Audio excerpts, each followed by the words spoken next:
kulankan ducada ah oo ay ka qayb galeen mas'uuliyiin ka tirsan kuwa dowlad goboleedka Galmudug waxgarad iyo qaybaha kala duwan ee bulshada Gaalkacyo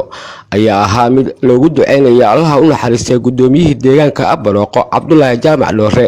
oo isagu kamid ahaa shakhsiyaadka farakutiriska ee kaalinta weyn ka geystay xal u helidda xalinta colaad beeladyo muddo ka badan 20 sano ka ognaa deegaanada Abbaroqo iyo Tawfiiq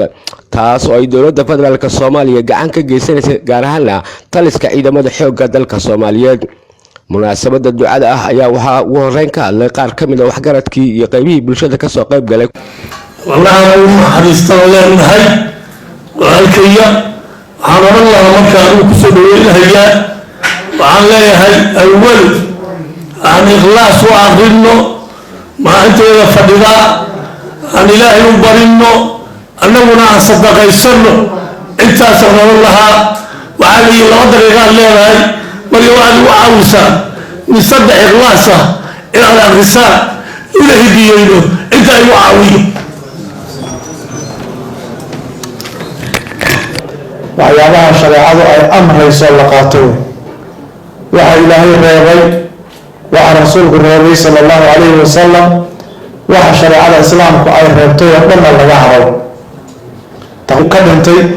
oo inta halkan fadhisa wixii loo qaban karo ihsaan iyo wanaaga in loo qabto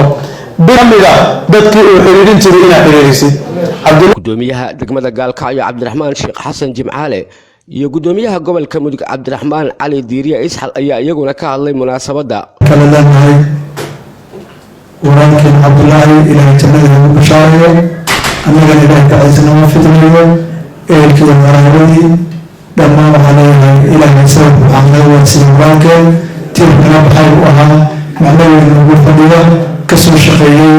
horumarka dalka iyo dadka iyo diinta intaba ilaahay ka baryay ku amranayo jannadiis aad u wanaagsan hal macaan sababta ilaahay waxaan leenahay jannadiisa tusaareeyo gabagabadii munaasabadan waxaa soo xiray wasiirka wasaaradda warfaafinta dhaqanka iyo dalxiiska dowlad goboleedka Galmudug Axmed Shire Falagle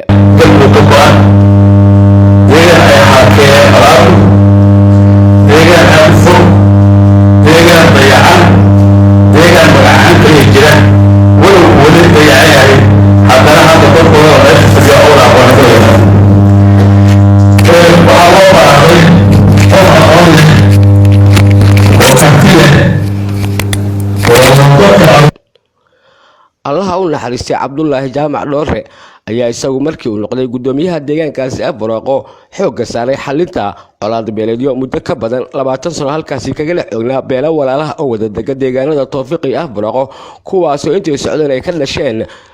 dhaawac dhimasho iyo barakac balse haatan ayaa waxa deegaanadaasi si nabdoon ugu nool bulshadii colaadu ay ka la xoogneed Cabdirasaaq Maxamed Axmed warbaahinta qaranka